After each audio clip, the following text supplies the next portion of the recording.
Hello दोस्तों, स्वागत है आपका अपने YouTube चैनल किरण लर्नर्स अकेडमी में। इस वीडियो में हम करेंगे मैथ्स के वो सारे के सारे क्वेश्चन जो 11/10/2022 को थर्ड शिफ्ट में रेलवे ग्रुप डी के एग्जाम में पूछे गए थे। ठीक है, इससे पहले बहुत सारे सेट कर चुके हैं। ये हमारी बुक आती है किरण पब्लिकेशन की, 2025 एडिशन है। इसी बुक का हम टोटल 99 सेट का करें video solution.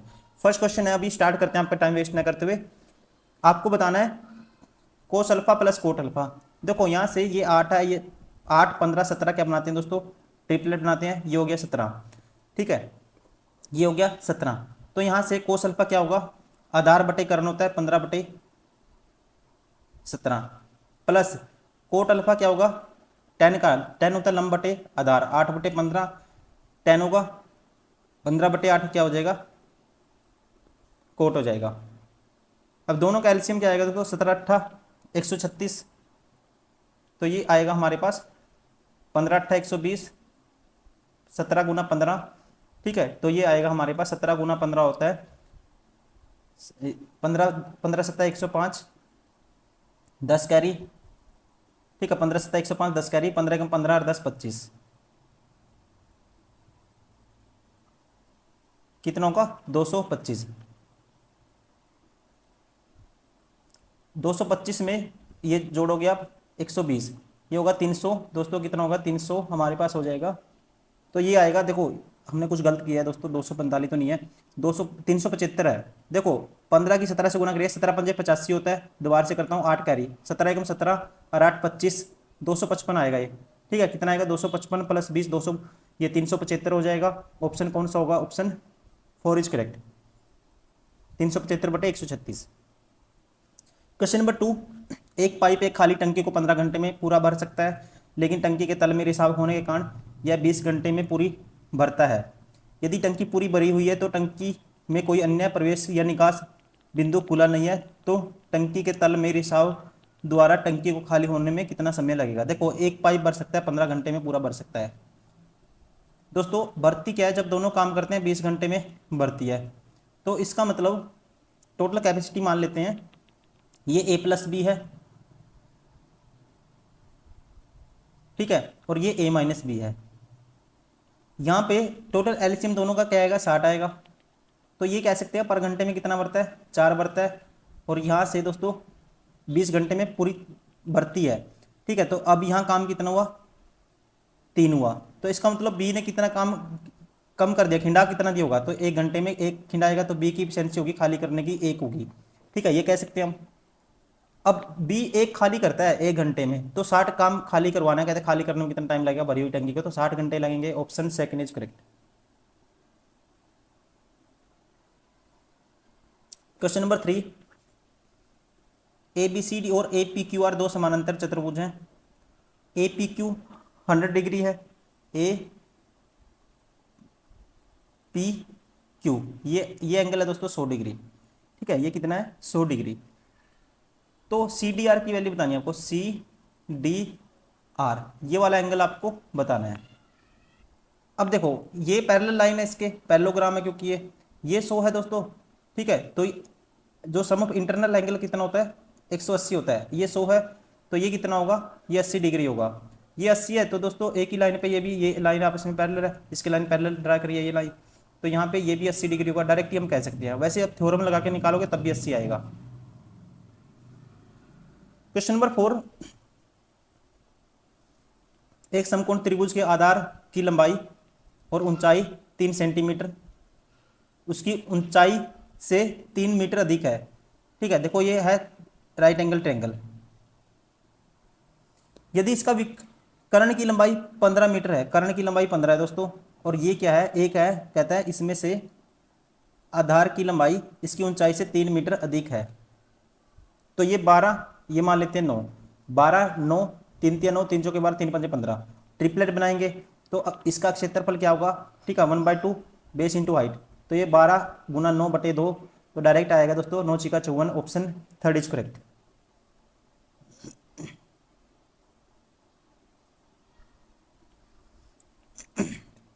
Question number 5, if k + 1/k - 2 then the value of k की क्यूब माइनस प्लस k की क्यूब। तो दोस्तों दोनों तरफ क्यूब कर दो, तो k की क्यूब प्लस इसकी क्या क्या आएगी, देखो डायरेक्ट वैल्यू को पता होना चाहिए।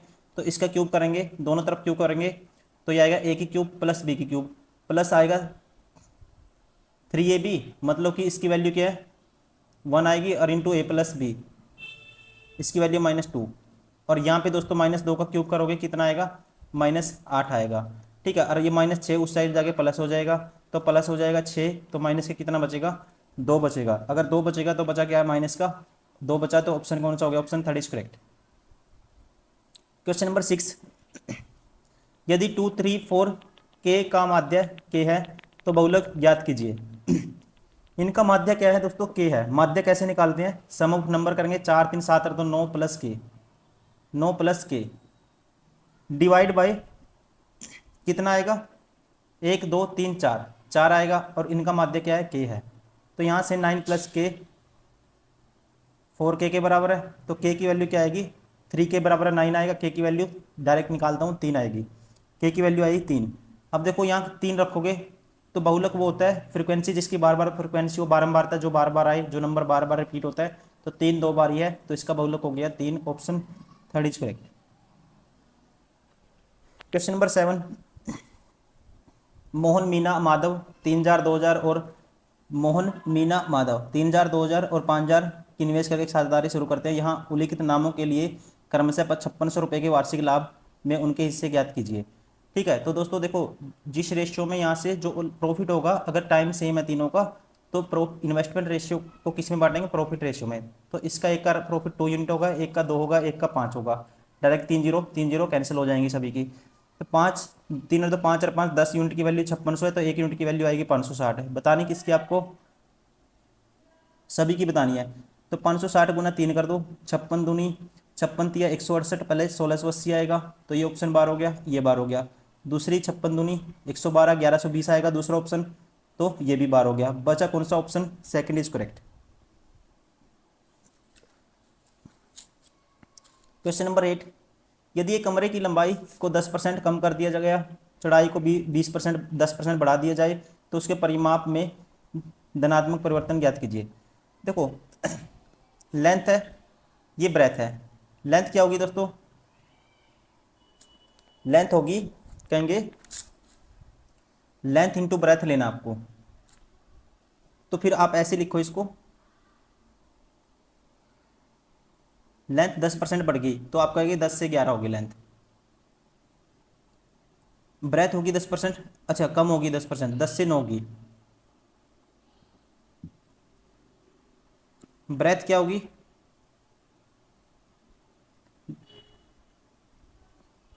बढ़ गई 10%, 10 से 11 होगी। परिमाप में क्या परिवर्तन होगा, अच्छा इसने परसेंटेज में नहीं पूछा, इसने वैसे ही पूछा है। ठीक है, तो यहाँ से सीधा करोगे। लेंथ दोस्तों पहले एल थी, तो अब 10% बढ़ के एल का क्या होगी, 11/10 होगी। ब्रेथ दोस्तों बी थी, 9/10 होगी, घटी है लेंथ। ब्रेथ बी थी तो 10%, 11/10 हो जाएगी। ठीक है, परिमाप पहले क्या था, एल प्लस, इसका किसका बताना आपको, कमरे की लंबाई। परिमाप होता है twice of L plus B. ठीक है, twice of L plus B था पहले, twice of L plus B. अब क्या हो गया, ट्वाइस ऑफ एल क्या होगी दोस्तों, एल का 9/10 एल प्लस इसमें से माइनस कर देंगे, कितना चेंज आया, 11/10 ऑफ बी। ठीक है, 11/10 ऑफ बी। तो यहां से अब इसको सोल्व करेंगे, देखो कैसे करते हैं इसको।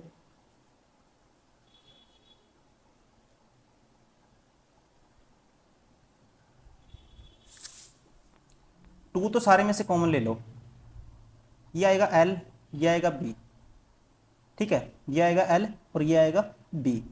और यहाँ से टू तो मैंने सारे में से कॉमन ले लिया, ये 1/10 है दोस्तों, 1/10, तो ये 9, ये आएगा 9/10। ठीक है, 9/10 एल, और ये माइनस है तो एल माइनस इसको लिख सकते हैं, L minus 9/10 L plus B minus 11/10 B, B minus 11/10 B. अब देखो 10 एल माइनस 9 एल, तो दोस्तों ये दो तो कॉमन है, 10 माइनस 9 1/10 एल, और ये आएगा हमारे पास 10b-11b, तो प्लस के 10b माइनस तो माइनस के b आएगा दोस्तों। ठीक है, तो माइनस के कह सकते हैं 1/10 इंटू बी, और 10 भी कॉमन लेंगे फिर हम। ठीक है, 10 भी कॉमन ले लेंगे तो क्या आएगा, 5 आएगा नीचे, 1/5 एल माइनस बी, 1/5 क्या आया, एल माइनस बी, क्या कहते हैं, L minus B divide by 5। तो ऐसा कौन सा ऑप्शन है, तो आप कहेंगे option third is correct. Question number 9, आई बराबर है 10, जे बराबर है 10, तो आई रेशियो जे रेशियो के बताना है आपको। तो यहाँ से आई और जे का रेशियो डायरेक्ट लिखेंगे, आई और जे का रेशियो क्या आएगा, आई बटे जे हो गया ये। ठीक है, तो आई की वैल्यू क्या होगी 7 और जे की होगी 3। जे बराबर है दोस्तों ये के मान लो, और आई और जे का रेशियो क्या है, जे और के का रेशियो है जे बाय के। जे की वैल्यू आएगी यहाँ से 4, और के की वैल्यू क्या आएगी बटे 5, ये है 5। तो अब इसकी वैल्यू सेम करोगे तो इसको मल्टीप्लाई कर दो 3 से, सॉरी 4 से, और इस इक्वेशन को मल्टीप्लाई कर दो 3 से। तो इसकी वैल्यू 7 चौक 28, 4 3 12, और 3 पंजे 15, 28 12 15, option second is correct. Question number 10, किसी पार्टी के लिए जन्मदिन की टोपियों को 8 या 10 पैकेटों में पैक करते समय एक टोपी हमेशा बच जाती है। यदि लॉट में टोपियों की संख्या 250 से अधिक किंतु 300 से कम थी, तो लॉट में टोपियों की कुल संख्या कितनी थी। तो दोस्तों देखो, अब इसका कहने का मतलब क्या है, अब कोई नंबर लेना है आपको इसके बीच में, जो 8 से भाग होगा, 10 से भाग होगा, वो नंबर होगा एग्जैक्ट किससे भाग हो, 40 से भाग होगा। 40 से भाग होने का मतलब वो पूरा पैकेट बन जाएगा। जो 8 दोस्तों 8 के पैकेट है, 10 के पैकेट है, ठीक है, तो वो पैकेट कंप्लीट हो जाएंगे। मतलब कि जैसे आपने सुना है ना भाई, इस नंबर से और इससे भाग होकर सेम रिमाइंडर बचाता है, तो सेम रिमाइंडर बचाना आपको। तो 10 और 8 का एलसीएम क्या गया, 40 आएगा। 40 से भाग करेंगे दोस्तों, ठीक है, 40 से भागा 6 चौका 24, 240, तो इससे कम है 50 से, इसके 300 और 250 के बीच में लेना आपको। और 4 सिक्का 24, 240, 4 सत्ता 28, 280। 280 नंबर ऐसा है जो किससे भाग होगा, इससे भाग होगा, इससे भाग होगा। तो एक टोपी आपको बचानी है, तो एक इसमें ऐड कर देंगे, तो क्या आएगी टोपी की संख्या 281। अगर मैं एक और 40 का मल्टीपल लूंगा तो फिर तो इससे ज़्यादा चला जाएगा, 320 चला जाएगा। ठीक है, फिर 321 आएगा, लेकिन आपको इसके बीच में चाहिए नंबर, तो क्या आएगा 281 आएगा, option third is correct. Question number 11, निम्नलिखित सरल कीजिए, निम्नलिखित को सरल कीजिए। देखो इसको सरल करेंगे तो ये क्या आएगा, 3 की पावर 5, 3 की पावर क्या आएगा दोस्तों 5 आएगा, x की पावर आएगा 10, मल्टीप्लाई कर दिया, ब्रैकेट था ऊपर पावर है। 6 की पावर आएगा 2, तो 6 गुना 6 लिख सकते हैं इसको, गुना क्या आएगा, x की पावर आएगा दोस्तों -4। अब x की पावर -4 है, तो x की पावर तो हो जाएगा सीधा ऊपर जाके 14 हो जाएगा, प्लस हो जाएगी ऊपर जाके पावर। ठीक है, x की पावर तो आना चाहिए 14। और अब इसको देखो 3 की पावर 5 है, तो इसको लिखेंगे 3 गुना 3। ठीक है, और फिर 3 की पावर 3, ऐसे लिख सकते हैं इसको, 3 गुना 3, 3 की पावर 3। अब 3 3 9, चिक चिक 36, 9 चौका 36, तो ये आएगा नीचे आ गया 4, और 3 की पावर 3, 27 बटे बचेगा 4, x की पावर 14। ठीक है, 27 बटे 4 x की पावर 14 है। ऐसा कौन सा ऑप्शन है, option 1 is correct. Question number 12, आपको बताना है, दी गई आकृति में एबीसी त्रिभुज एडी के समरूप है। एबीसी समरूप है दोस्तों एडीई के। एडी का क्षेत्रफल 18 सेंटीमीटर है स्क्वायर है, तो एबीसी का क्षेत्रफल ज्ञात कीजिए। इसका 18 है, इसका कितना है आपको एबीसी का आपको बताना है। दोस्तों जब दो ट्रायंगल क्या हो, सिमिलर हो, जो उनकी साइड का रेशियो होगा, इसकी है 3 और टोटल की साइड कितनी है 5 है। ठीक है, टोटल एबीसी की साइड क्या है 5, इनके जो साइड का जो स्क्वायर का रेशियो होगा, तो वही एरिया के रेशियो के बराबर होता है। तो इसका एरिया कितना है, एडी का 18 है, इसका मान लो कुछ भी है एक्स है।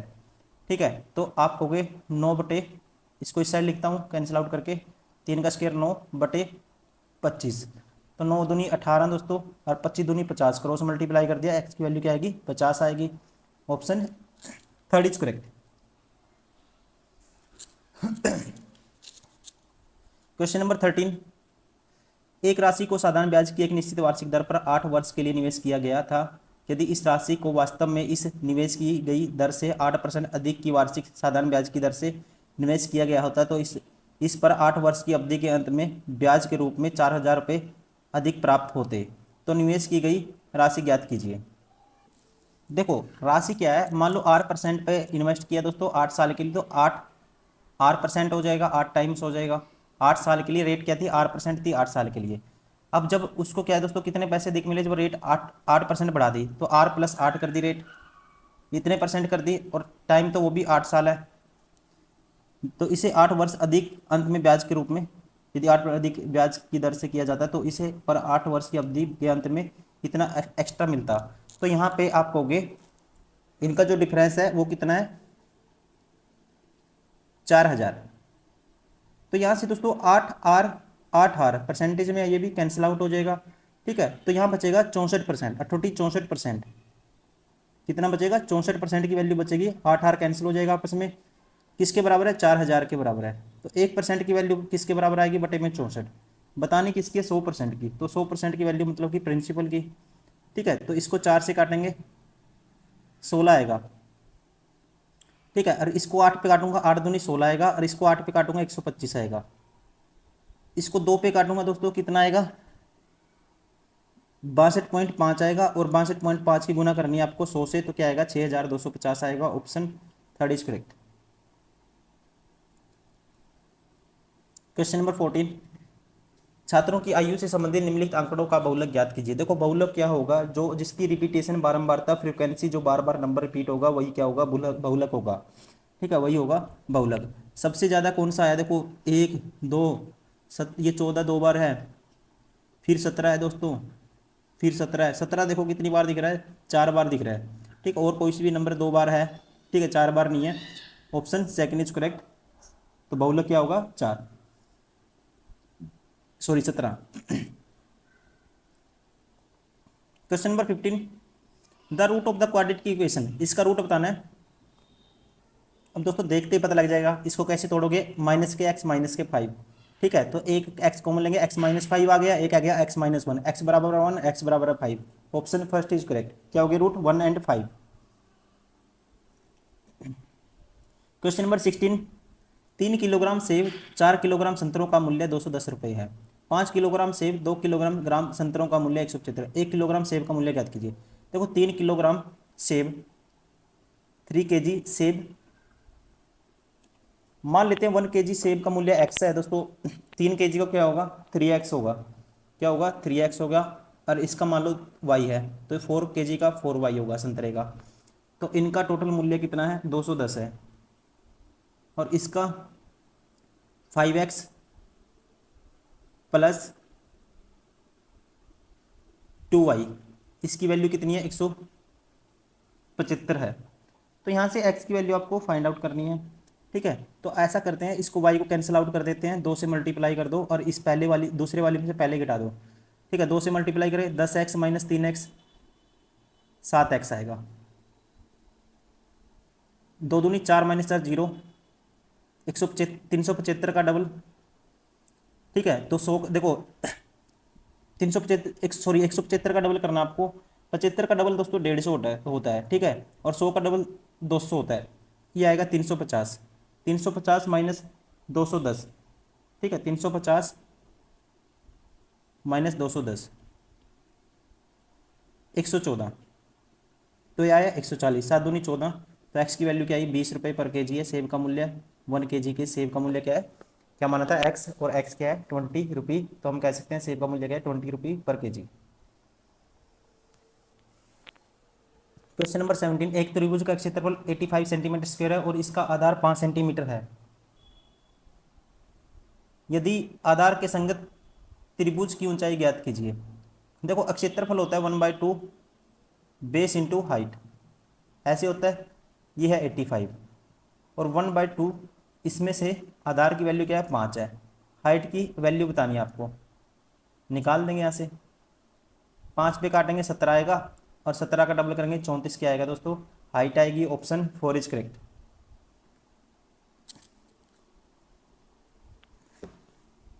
क्वेश्चन नंबर 18, यमुना और उसकी बेटी सात्विका की औसत आयु 21 वर्ष है। देखो औसत ये है दोस्तों, सम कितना हो जाएगा, 42 हो जाएगा, और आयु का अनुपात ये है, तो आपको सात्विका की आयु बतानी है। ठीक है, तो मतलब 2 यूनिट की वैल्यू बतानी है। अब 7 यूनिट किसके बराबर है, 42 के बराबर है। 1 यूनिट की वैल्यू 6 आएगी, तो 2 यूनिट की वैल्यू क्या आएगी, 12 आएगी। Option 4 is correct.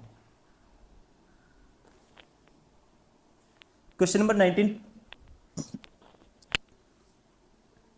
नीचे गई दिए गई तालिका का अध्ययन कीजिए और पूछे गए प्रश्न का उत्तर दीजिए। ठीक है, ये अनुवादित शब्दों की संख्या, पुनीत, मोहित, सोमवार, मंगलवार, बुधवार। यदि प्रति शब्द अनुवाद हेतु, ये अनुवादित है दोस्तों, अनुवाद का मतलब ट्रांसलेशन। ठीक है, यदि प्रति शब्द अनुवाद हेतु 2 रुपये का भुगतान किया गया हो, तो सोमवार को पुनीत और मोहित ने कुल कितनी धनराशि ज्ञात की। देखो सोमवार को इसको प्रत्येक का 2 रुपये मिला है, तो इसका होगा, पुनीत ने कितनी अर्जित करी, 548 गुना 2 सोमवार को, और मोहित ने सोमवार को कितनी करी, 696 गुना 2। ठीक है, तो ये ऐड कर देंगे दोनों के दो, तो ये किसके बराबर आएगा। देखो आप सीधा ऐड करने का तरीका देखो, 500 का डबल करोगे दोस्तों 1000 आएगा, ऐड करते जाओ। 600 का डबल करोगे, ये सीधा कर दो, 696 का डबल, 700 का डबल 1400 माइनस 8 करोगे, तो ये तो सीधा ये आएगा, 1400 माइनस 8 करेंगे तो क्या आएगा, 1392 आएगा।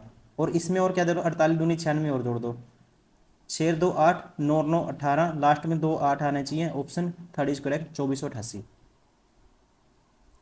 क्वेश्चन नंबर 20, 24, 16, 20 और 24 का महत्तम HCF हाईएस्ट कॉमन फैक्टर इनमें से क्या आएगा वो आपको बताना है। तो देखते ही पता लग जाएगा दोस्तों क्या आएगा, 4 इनमें से हाईएस्ट कॉमन फैक्टर आएगा इनका, 4 4 इन सभी को डिवाइड करेगा, उससे बड़ा नंबर नहीं होगा। क्वेश्चन नंबर 21, ये है नंबर ऑफ मंथ्स दिए हुए हैं, आपको बताना है मई और अगस्त को छोड़कर सभी महीनों में मिलाकर बिजली पर किए गए कुल व्यय का केंद्रीय कोण कितना होगा। ठीक है, केंद्रीय कोण कितना होगा किसको छोड़ के, मई और अगस्त को। दोस्तों मई में देखो, इसमें आपको विजिबल होने में कोई दिक्कत हो सकती है, क्योंकि जो ब्लैक एंड व्हाइट स्क्रीन पे नहीं दिख रहा है ये क्वेश्चन, जैसे आप सिस्टम में प्रैक्टिस करते हो या एग्जाम देते हो वहाँ पे रंगीन दिखता है ये। ठीक है, तो इसमें थोड़ा सा ये जो पीपीटी बनाई है, ये क्वेश्चन को इस तरह से बनाया है, टाइप नहीं किया गया है, इसको इमेज की तरह यूज़ किया गया है। तो यहाँ पे देखो मई और अगस्त को छोड़कर, मई में जो वैल्यू है मैं बता देता हूँ, अप्रैल मई, मई में जो वैल्यू है दोस्तों ये है,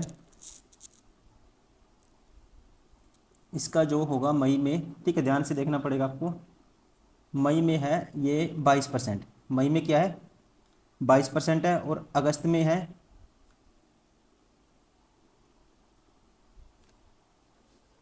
अगस्त में है, देखो कुछ भी हो, चलो मैं आपको तरीका बता देता हूँ, जो भी होगी परसेंटेज वो माइनस कर दोगे 100 में से, और उतना ही निकाल दोगे, 360 डिग्री का उतना ही परसेंट निकाल दोगे। मान लो इन दोनों की वैल्यू 10% 20% आ गई दोस्तों।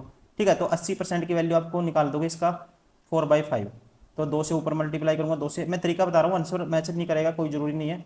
ठीक है, ये 10 से ये कैंसिल आउट हो जाएगा, 36 अट्ठा करना आपको, 36 अट्ठा, तो 8 गुना करना है 36 से, तो इसको 6 + 2 लिख सकते हैं, 36 छिक्का 216 होता है, तो 36 दूनी 72 ऐड कर दोगे, ये 8 8 288 आएगा। ठीक है, ऐसे आपको करना है क्वेश्चन। क्वेश्चन नंबर 22, एक समान जूतों की 1 दर्जन जोड़ियों के संयुक्त अंकित मूल्य 72,000 रुपये है, सॉरी 7200 रुपये है, 7,200, 20% की छूट दी जाती है, तो 1,440 रुपये में ऐसे कितनी जोड़ी जूते खरीदे जा सकते हैं। तो आप क्या करोगे, टोटल सेलिंग प्राइस निकाल दो दोनों का, एक जोड़ी का। ठीक है, एक समान जूतों की 1 दर्जन और जोड़ियों की संयुक्त अंकित मूल्य, 1 दर्जन का क्या निकाल दो दोस्तों, सेलिंग प्राइस, छूट है 80% की, 20% की, तो 80/4/5 निकालोगे, या 80/100 निकालोगे इसका, तो 2 जीरो से 2 जीरो कैंसिल हो जाएंगी, तो 8 दूनी 16, एक कैरी, 8 ठोस्ती 56 57। ठीक है, ये हो गया 1 दर्जन, क्या हो गया दोस्तों, इसका संयुक्त मूल्य हो गया 1 दर्जन जो जोड़ी बनेगी क्या क्या, समान जूतों की। अब आपको बताना है 1,440 रुपये में कितने जोड़ी जूते खरीदे जा सकते हैं, 1,440 में कितने खरीदे जा सकते हैं ये आपको बताना है। तो आप क्या करोगे, यहाँ से देखो हम निकाल लेते हैं दोस्तों किसका, 1 दर्जन पेयर का, तो 12 से डिवाइड करेंगे, 12 चौक 48, 12 अट्ठे 96, 480, एक कितना आ गया, एक पेयर का कह सकते हैं जो वैल्यू आ गई हमारे पास यहाँ पे 12 की थी दोस्तों, एक की कितनी आ गई, एक जोड़ी की 480। अब 1440 में कितनी जोड़ी खरीदोगे आप, 1440 में कितनी जोड़ी खरीदोगे, तो आप डिवाइड कर दो 480 से, जीरो से जीरो 48 दिया क्या होता है 144 होता है, ऑप्शन 4 इज करेक्ट। ठीक है दोस्तों, ये थे सारे के सारे वो क्वेश्चन जो रेलवे ग्रुप डी मैथ्स में पूछे गए थे 11/10/2022 को थर्ड शिफ्ट में। उम्मीद करता हूँ वीडियो पसंद आई होगी। Thank you for watching this video. लगातार देखते रहिए, प्रैक्टिस करते रहिए, अभी तो एग्जाम भी नज़दीक आ गया आपका, आप लगातार इसको देखिए। ठीक है, और खुद से प्रैक्टिस करिए, अपना कंटेंट रिवाइज करिए और PYQ यहाँ से लगाइए, इससे बेस्ट कुछ नहीं हो सकता। ठीक है, आपसे यहाँ से आपको कंटेंट तो आपका रिवाइज होगा ही होगा, आपका जो सिलेबस है दोस्तों वो भी यहाँ से रिवाइज होगा, और उसके अलावा आपकी स्पीड भी बनेगी क्वेश्चन सोल्व करने की, और बहुत सारे क्वेश्चन इसी पैटर्न पे मिलेंगे आपको। ठीक है, और कुछ ऐसे से हट के क्वेश्चन होते हैं जो कंटेंट होता है, जैसे मीन, मीडियन, मोड, फ्रिक्वेंसी, जो भी इस टाइप का कंटेंट है, ठीक है, स्टैट्स का, वो भी आपका कवर हो जाएगा। Thank you, bye bye, take care.